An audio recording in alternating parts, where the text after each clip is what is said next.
With the 8th pick in the 2017 NBA Draft, the New York Knicks select Frank Ntilikina. Ntilikina is excellent with those bounce passes. Nice move, Ntilikina, and the finish. Yeah, it was a good job that time. Stolen by Ntilikina. Ntilikina leads. Ntilikina, and terrific look by the rookie, and it's a 10-point game. Ntilikina finds Porzingis, puts up a three, puts it in. Off top, Ntilikina for three. Bang! 3-point game. Perseverance by the Knicks, tenacity. Ntilikina with the steal, and now the big 3 ball. Three. Bang! The neophyte is Benedict Light, not showing any nerves. Can this one and give the Knicks the lead. In the biggest moments of his young NBA career, Frank Ntilikina with some huge three-pointers, 10 points, 7 assists. And the Knicks up by 3 with a minute and a half to play. Welcome in the French Knicks Podcast with my special guest, CP from Knicks Fan TV on Twitter and YouTube. Great videos with Jay Ellis, my brother, from the Nick of Time show. So CP, what's up, man? Tommy, man, from the French Podcast, what's going on? Definitely happy to join you. I actually got some people from Instagram. My Instagram Live people is in here right now. So for everybody watching on Instagram, I'm actually recording a podcast with my man Tommy from the French Knicks Podcast. He's also a part of Knicks Nation France, which is a big group on social media as well. So definitely check him out. Yeah, thank you, bro. It's good to having you in our podcast. It's a great day for us to have this afternoon in France. Ian Begley and now CP, it's a wonderful day for us, and we are happy to have you. So thank you for accepting the invitation, and sorry to all the US fans for my English. Yeah, no, that's fine, man. That's fine. So, let's definitely get into it.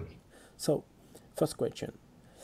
The draft is coming, and since Mill said the Knicks were aiming for a wing player, my bro Ben is and me, having somewhat of the debate about the bridges. Do you prefer Michael or Miles? Have you an opinion, and who would fit the Knicks better? Wow, who would I like better, Mikal Bridges or Miles Bridges? Yeah. Well, I think, obviously the wing is definitely a position of need. Both players bring a different skill set that would obviously benefit the Knicks. I think the Knicks are in a position where they're in a talent void. They need a lot of talent at a lot of positions. You could argue from 1 through 4, with the exception of KP, Knicks need a lot of help. Miles Bridges brings a more offensively balanced repertoire. He could shoot from the outside a little bit. He could mix it up inside. He could definitely drive to the hole. You have a guy, Miles Bridges, that can create his own shot. Yes, sir. I think one of the knocks on him is his weight and also his defensive ability. People kind of knock him, especially when they compare him to Mikal. They compare their defense. You're right. But I think Miles can definitely be. I mean, for me, I think if we want to roll the dice on a player that has a higher ceiling, I think it's Miles Bridges. But another knock on him is, when we move into this era of positionless basketball, they want somebody that can guard multiple positions. And I think the knock on Miles Bridges is he may be a bit too slow to guard a lot of the threes in the league, and he may be a bit too small to guard the fours. So that's, from a scouting perspective, that's what some of his quote unquote weaknesses are. When you look at Mikal Bridges, he's your typical 3-and-D player, right? They're looking for someone with size, with length, with athleticism that can knock down an open three-pointer, and he would be that prototypical 3-and-D player for the Knicks. I think if you paired him up with Porzingis, with Frank Ntilikina on the perimeter, with Porzingis, man in the paint, rim protection, you have a good foundation to your defense. So I think Mikal Bridges would be a good pickup for the Knicks.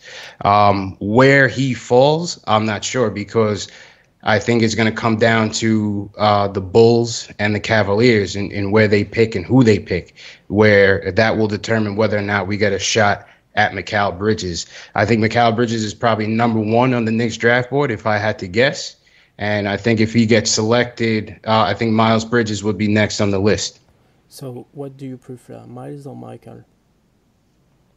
What do I prefer? Wow. Just your opinion.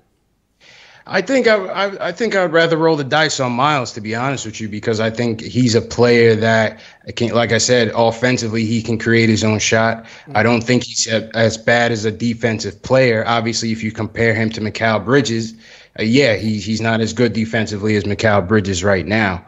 But I think that Miles can definitely stretch the floor. He can create his own shot. I think also attitude. I mean, both of them, I feel like you're going to get good character guys, but I feel like from a pure basketball perspective, I feel like Miles Bridges just has that killer instinct in him that, you know, he's going to want to get himself involved and emerge himself into the game on one way or another. You know, my boy Ben is 100% Michael guy, but I'm a Miles guy, you know, since last year.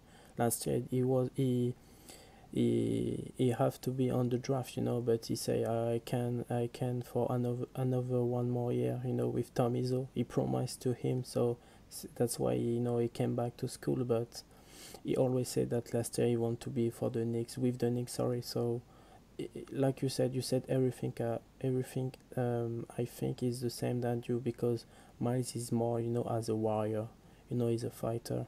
He wants to win. He has a big character, you know. Michael is more, you know, as peace, you know. He's like a Frank for me, you know. And we have you know, a Frank. So we don't need Michael, in my opinion, with long hours, good defense. I need a Miles Bridges type of. And like I said, between the two of them, I think it depends. You know, it depends on what Cleveland does, on who they want. Yeah. I'm not sure if they want a point guard. Some people have linked Colin Sexton to them. I don't know if they want Mikal Bridges. Maybe Michael Porter Jr. falls to Cleveland. So I think Cleveland is a big wild card because they don't know what LeBron is going to do. And you have the draft position before free agency, so you don't really know which direction they're going to go in. I'm 100% agree with you, and it will be really interesting to see what the Cavs pick and what the Knicks will pick, because it depends of, you know, what the other team before us, you know, pick. And in my opinion, there will be many, you know, mistake by the high picks, you know. I don't trust, you know, in Marvin Bagley, so I don't want this type of player in the Knicks roster, you know.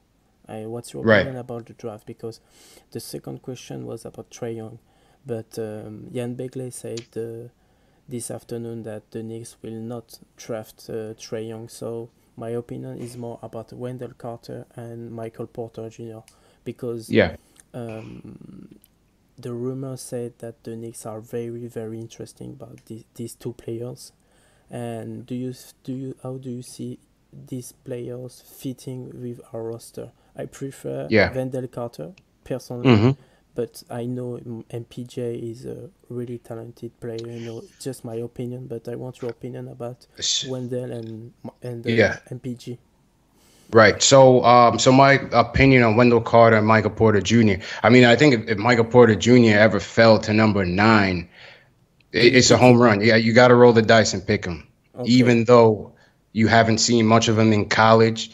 I think his injury is not problematic for you. Is it a problem?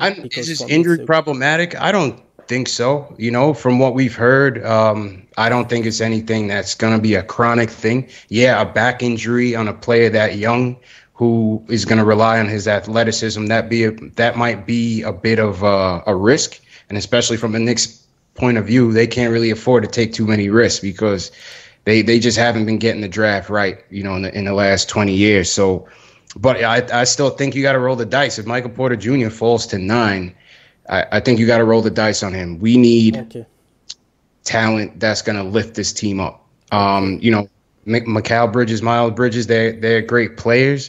Can they turn into stars? I don't think so. Maybe Miles could come close. Yes. I think Michael Porter Jr. could definitely be a star. Do you You think know, he's an and like all-star caliber? Do you think I he's an think, all-star I standing? think if he fulfills his potential, he could definitely be an all-star caliber player. Okay, You know, and then you pair him up with Porzingis. You look at the draft in 2019 going forward, the future is a bit brighter if you draft okay. a guy like Michael But my Porter Jr. problem, is his defense. Is in offense, I have no problem with MPG, but his defense, Right. I'm a little bit scary, like a Melo type. A Yeah. huge offensive player, but defense Right. capacity. Yeah. His defense is lacking from what you've seen, but certain aspects of that portion of it could be coached. And that's where the coaches is going to come into play. Can they devise schemes that you wouldn't get a play like that exposed? And he could improve. When these guys come into the league, and John Calipari said it during the draft combine. He said he was asked a question about Kevin Knox, and he was like, basically, when you drafting these players, you're not drafting them for what they are now. You're drafting them for what they become, because so many of these players are one and done. They don't have the full skill sets, that they will have in the future. So sometimes that's a gamble. Yeah, everybody's not going to be a perfect player, right? They're going to have some weaknesses, but it doesn't mean that they can't improve on it. But I certainly understand the apprehension of drafting a Michael Porter because of his injury history and because of his lack on the defensive end. Okay, perfect for your answer. What do you think about Wendell Carter Jr.? Do you think he's Wendell the right Carter? fit? Wendell Because Carter for me, is it's good. intriguing.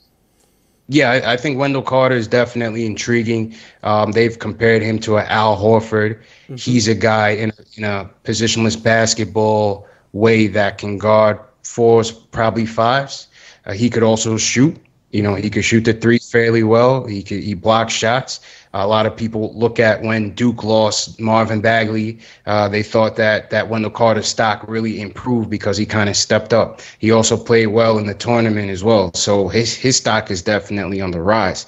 But I think one of the concerns with a Wendell Carter is when you look at how some of these teams are lining up now, like, we're in the Final Four of the playoffs right now. If you look at how Golden State comes out, they're coming out with, Draymond Green at the 5.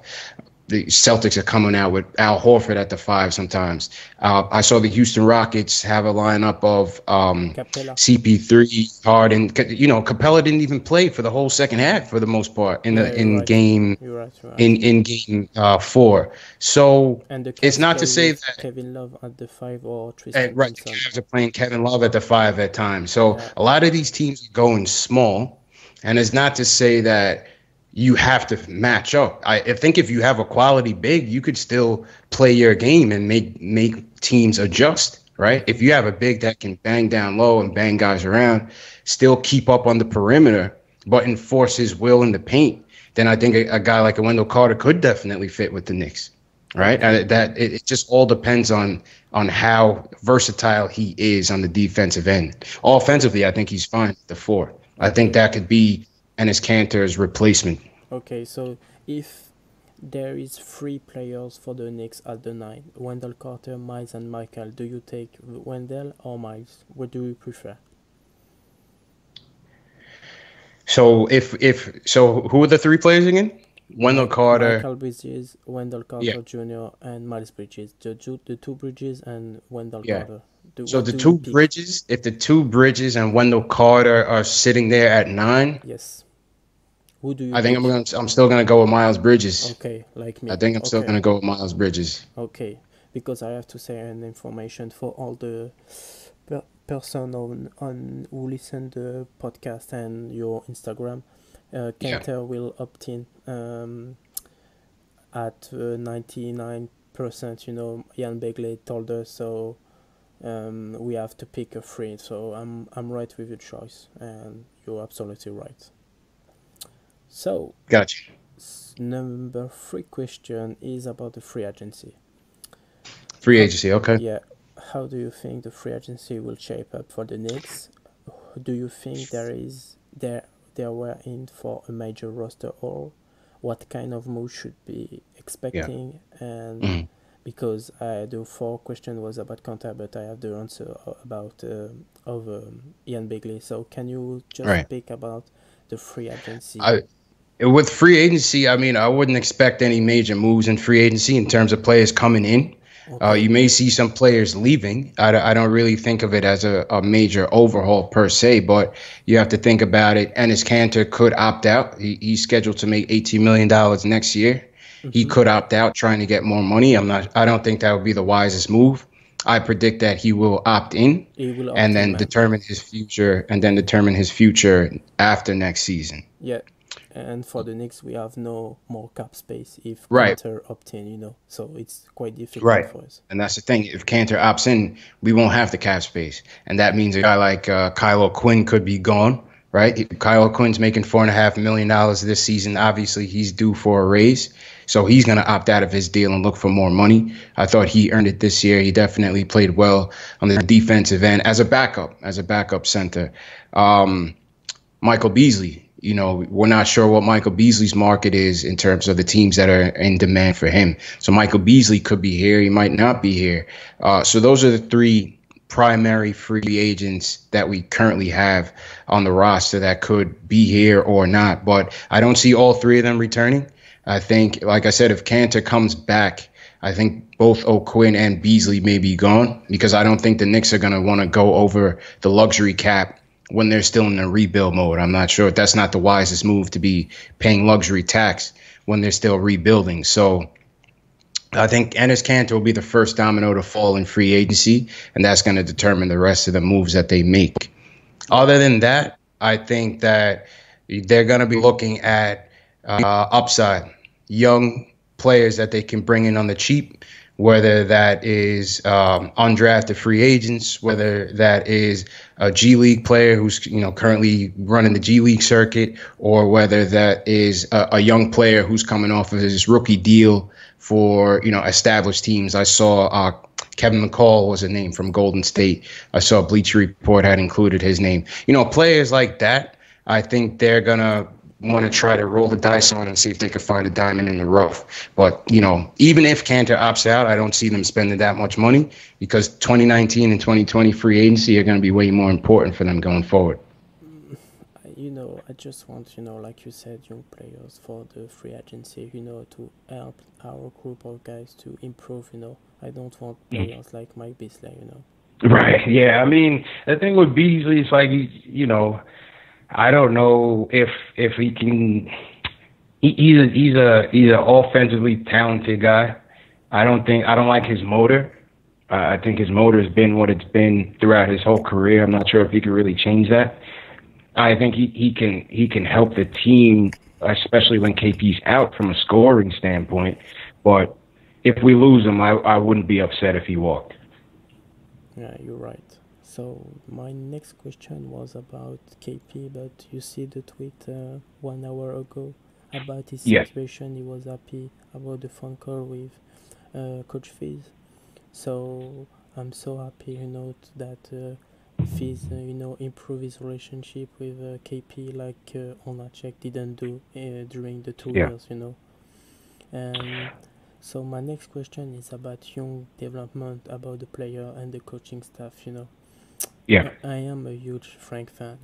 I see him 1 week ago, and I see him. Oh, you saw Frank last? Okay. Yeah, he was bigger, stronger, with more muscles, nice arms. It's good for our future, and for sure. I love him too. But he's my guy. And yeah, what do you think the future holds for him with the Knicks?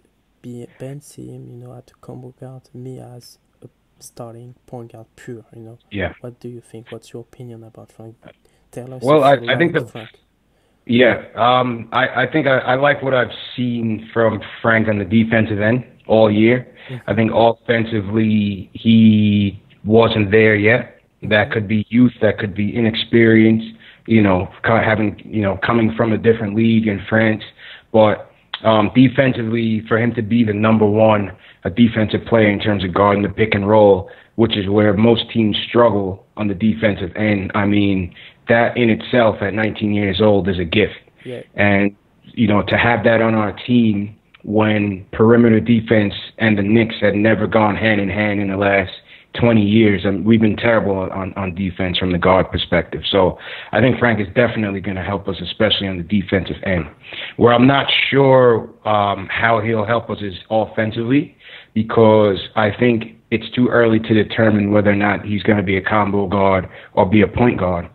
I think later on last season, we saw some really good signs from him in terms of his offensive awareness and his ability. I guess his confidence had increased by the end of the year. Whereas in the beginning of the year, he was a bit more, he was thinking too much. He was overthinking every move, every step.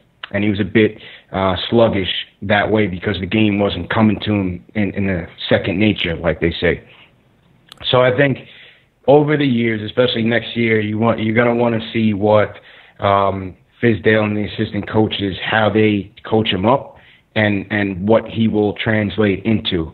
Because I think right now, if he doesn't beat Trey Burke for the starting point guard job, I think he's still going to be the first backup off the bench.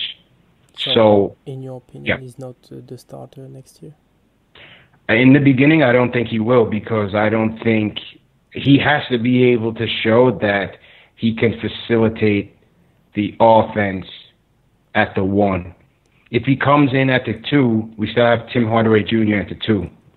Okay. You're not going to put Tim Hardaway Jr. at the 3 unless you're running 3 guard lineups. But Tim Hardaway Jr. at the 3 defensively is going to hurt us. Mm-hmm. So right. I think logically, I think Frank's only route into the starting lineup is at the point guard, and he's going to have to be better offensively than Trey Burke.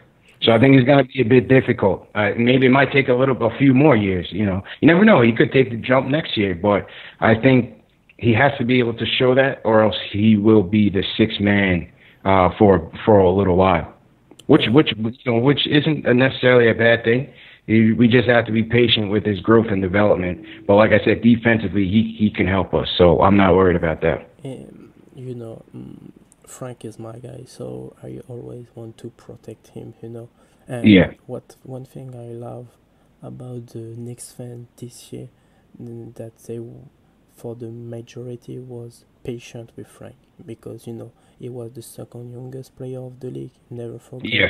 Across the country, across the Atlantic, it's different culture, different game. Absolutely. And absolutely. He was so dominant defensive side on pick and roll, For me, right. It's a gift, And yeah. God gave him. It's impossible at 19 years old to be second youngest player and dominant of everybody on the league. In right. my opinion, it's crazy when you think that. Yeah. The problem for me is not to start the job. For me, the problem for Frank this year was he did not play enough. 21 minutes is not enough to make mistake as a rookie on the offensive side. He have to play 29, like I said on the podcast many times. He need to play 29 minutes. So this year I want he play 29 minutes, and I want he play the 4th quarter.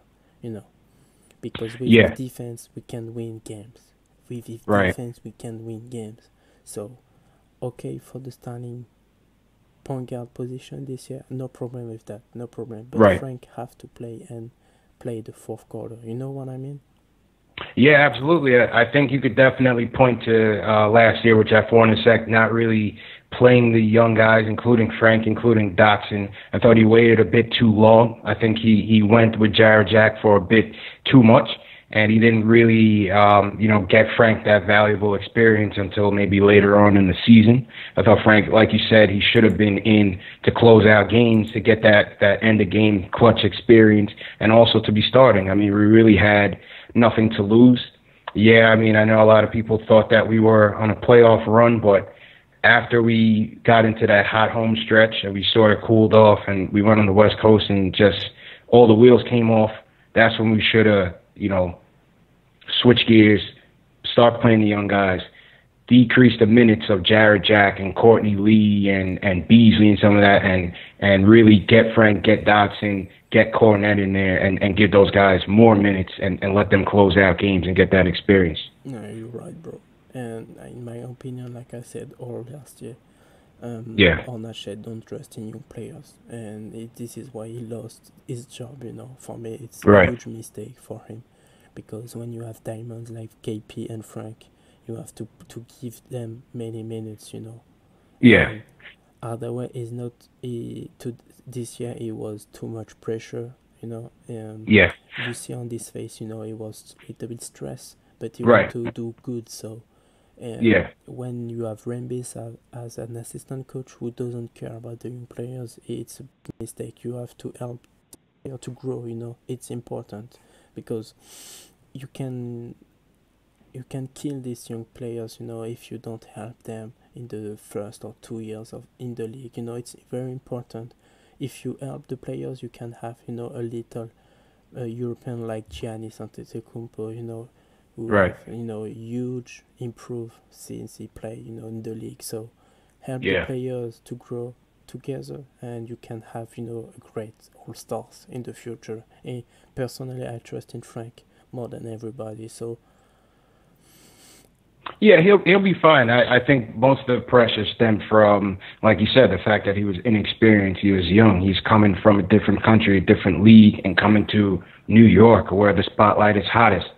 And, I still thought he handled himself well, but also the meteoric rise of Donovan Mitchell, who not only the Knicks, but many other teams had passed on in the draft at that point guard position. I think that really put a lot more pressure on Frank, because in New York, we're so used to saying, well, we drafted this guy, but we could have had this guy. And, we drafted Frederick Weiss and we could have had Ron Artest. So we drafted Jordan Hill. We could have had DeMar DeRozan. We're so used to saying that once we seen Donovan Mitchell become pretty much a star in 1 year, I think the pressure on Frank became even more, and people's opinions of him became more negative. And because in New York, we just don't have a lot of patience for growth and development. But I think he'll be fine. Do you live in New York, CP? Yeah. Okay, so all the French fans who speak English, you heard that, an opinion about a New Yorker who live in New York, so you feel the pressure, and you have to understand New York is not an easy market to, to not at respect. All. So not at all, man. It's kill or be killed in New York, man. I've been watching Knicks for 30 years, and some of the guys that are successful here aren't the biggest stars, but it's the guys who are mentally tough and have a lot of heart. So it's not always, the shining stars or the more talent that gets you over in New York. It's having that toughness to you that gets you, that captures the heart of the fans, really. And Frank is tough, no problem with that. Mentally strong, and this is why I have so many high expectations with him, because I know in his mind he's so strong. He's so student of the game. And that's what you can see, is that he's going to continue to work. And I know he wants to improve, to show to everybody why he is the best player in Europe of this generation. Right. I know somebody, said, "Oh, he doesn't score. The only problem is to have a ring. You can be a star like Donovan Mitchell. If you have no ring, you are nothing for me. It's just my opinion. You can be a Westbrook or Harden. If you have no ring, you are nobody for me." Yeah, that's true, man. Everybody's on the same platform. Yes, sir. I prefer a player like J. Kidd, who win a ring, with Dallas, with maybe 14 points, 10 assists, 6 rebounds. If you are a KP like Dirk Nowitzki, for me it's not a problem. I want rings. I don't want, many flashy things. I have enough with Marbury and other, bullshit things in New York. My only, expective is to win rings. Nothing as important for me, and more important than the rings. What's your opinion about that? Do you think Frank could be a starting point guard for NBA Finals, in your opinion? In the next 10 years? I mean, yeah, man. It's like I said, it's very early for Frank, man. He could be anything he wants to be as long as it's his offense. His offense has to catch up, and once it does, he doesn't have to put up James Harden numbers, but he has to be capable enough to consistently penetrate, consistently finish, knock down the open shot and find others and, find his teammates, which he did have some highlights last year in doing that. So I think ultimately the game is going to slow down for him, and I think that's when we'll know what his ceiling is going to be. And I have good news for you. And Frank trained a lot in Paris about, his layups, to score in both hands, with the contact. And I know he improved a lot. And, his shot is good in 3-point, but, he don't trust 100% of the time last year. It's just about confidence. But he always creates, open shot for his teammates or for him. So it's just to add up to the NBA level, It's just a little adaptation last year. And in my opinion, if you have minutes this year, everybody can see, the progress of Frank during this summer. He's more physical, he's longer, and now he's 6'6", 3'4". I don't know the in English, but he's almost 6'7", and that's the thing. He's continuing to grow. And his wingspan is 7'1.5", So it's almost 7'2". So the people doesn't understand how long he is, So it's so good for the future. But my last question is about Mudiay. Do you think he has a future with the Knicks? Because in my mind, he's more like a trade pick, for the Knicks during the drafts. What is your opinion about him? Because I don't like him. I don't trust in him. Sorry. Yeah, well, I mean, for Mudiay, he's got 1 year to figure it out. That's how I see it. I wouldn't necessarily write him off, but he has 1 year. They have 1 year left on his deal. And, it's going to take some coaching. It's going to take him getting into camp, into shape. That was one of the things that you heard from a lot of people, from Scott Perry to Jeff Hornacek to even Larry Brown, his old coach, to David Fizdale, that he just wasn't in shape this year, which I don't really understand how that could be, how you could go in through an off season and a whole season and not come in physically ready to play. And you saw that last year. He lost his job to Jamal Murray.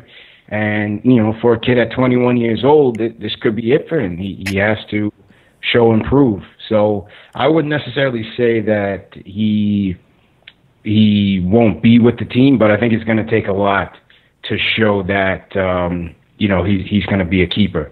Yeah. In my mind, it's not bad, but I think he's not as much professional as Frank, because Frank is professional since he's 15 years old, So for Frank, it's like, the routine. I don't know the word in English, but he always did that, with, every day at the gym, at the court, train his skills, his body, You're right about Mudiay. And in my mind, Mudiay have not to play more minutes than Frank. For me, it's important he play less. Because this is important minutes for Frank this year. Because in my mind, I don't think we can go to the playoff without KP. So in my mind, it's to play the young players to develop their skills and play together more minutes, for the future when KP came back, And with another rookie top 10 pick, it's important, to create like Golden State, with Curry, Thompson, Green, it's a chemistry, If you want to win, for me, it's about chemistry, and young talent, long player, So, just your opinion about the future. Do you think we can go to the playoff, or it's a long-term process, like Joel Embiid trusts the process? Yeah, you got to trust the process, man. It's going to be a long process. This team definitely won't make the playoffs next year. I would be very surprised if they did. I think you're looking at another trip to the lottery next year, which for this team won't be a bad thing. I think your expectations going into next year should be about, like you said, growth and development of the young players like Frank, like Dotson, even a Trey Burke. How does Tim Hardaway Jr., how does his game change with Coach Fizdale? You want to see how Coach Fizdale handles the pressure of losing, how he instills his system, his defensive philosophy, his offensive philosophy, Will he hold players accountable? You know, those are the things that I'm going to be watching from game to game. I'm not really concerned whether or not this team makes the playoffs because I just don't think they're going to have enough. I think they're going to be a pretty bad team. I mean, they won 29 games last season, and with KP playing half, well, not really half, but he played. I don't remember the amount of games that he missed, but I say that to say he's going to miss a significant amount next season. So it's going to be hard to replace that production, especially when they don't plan to sign any free agents of any star caliber. So it's going to be a long year, and we'll probably be back in the lottery in 2019. The key thing will be to make sure that we get these draft picks right. We have to get a good player in this year's draft, not just a role player, but a guy that could really impact the lineup. And we have to do that again in 2019 so that when we are pitching to free agents, we can say, well, you know, over these years we've built, we have KP coming back stronger than ever. We've improved our win total, hopefully. You know, hopefully they still improve their win total next year. Maybe they win 34 games instead of 29 games. Yeah, but, right. You know, maybe they go up 5 wins. So to me, it's not about the wins and losses next year. It's going to be about the growth and development all the way across the board from top to bottom. Okay, so my last question is simple. Do you trust in Fizdale coaching? Mm-hmm. Yes or no? Because in my mind, I trust him defensively because with Frank, you know, like you said, we don't have many, you know, guards who defend well in the recent history of the Knicks. So in my mind, it will be good defensive side, but offensive side, do you trust him? Do you think he will help to progress and to go to the playoffs, you know, in the future of the 4 years contract he has? You know, what's your opinion about him? Well, I think my thought on Fizdale is, and I mentioned this in one of my YouTube videos, is yes, I do like what he can bring to the table, especially from a defensive standpoint. The fact that he came from a coaching tree in the Pat Riley coaching tree, which emphasizes defense, hard work, toughness, tenacity, physical play, great conditioning. You know, I like that he came from that school of thought and that he's trying to implement that style on this team. On the flip side, his resume as a head coach is relatively small. He was only at Memphis for a year and a half. So his resume, although he has had a lot of experience as an assistant coach, we really don't know what he will be as a head coach just yet. I mean, based on what he did in Memphis, you could argue, yes, the first year was a success, but the second year, not so much. So you really don't know how he will be until A, we see him this season, and B, as the roster continues to improve, will he be the guy that can get us back into the playoffs and back over the hump? So I think time will tell. We'll just have to be patient and see. Okay. In my mind, it's the same as, like you said, we can do, you know, a good defensive team, but in offense, I don't know, you know, because he has not a great experience and long experience as a head coach, right. You know, but like you said, he's a good Riley Unspolstra, you know, guy, so I trust him defensive side. And it's always good in playoff defensive side. Absolutely. So, defense wins championships. It's my sentence for life, man. Mm-hmm. And so defense will bring us championship with Frank. And guarantee, like I said, 2 or 3 in 15 next years. That's right. So it's the end of the podcast, and I just want to thank CP to come to the French Knicks Podcast. Will do, man. Tommy, it's been a pleasure. It was definitely great meeting you and talking to you. Next time you're in New York for the games, let me know. We could definitely meet up, and you know, let's do this again, man. Knicks Nation. Appreciate, bro. Knicks Nation, let's go, man.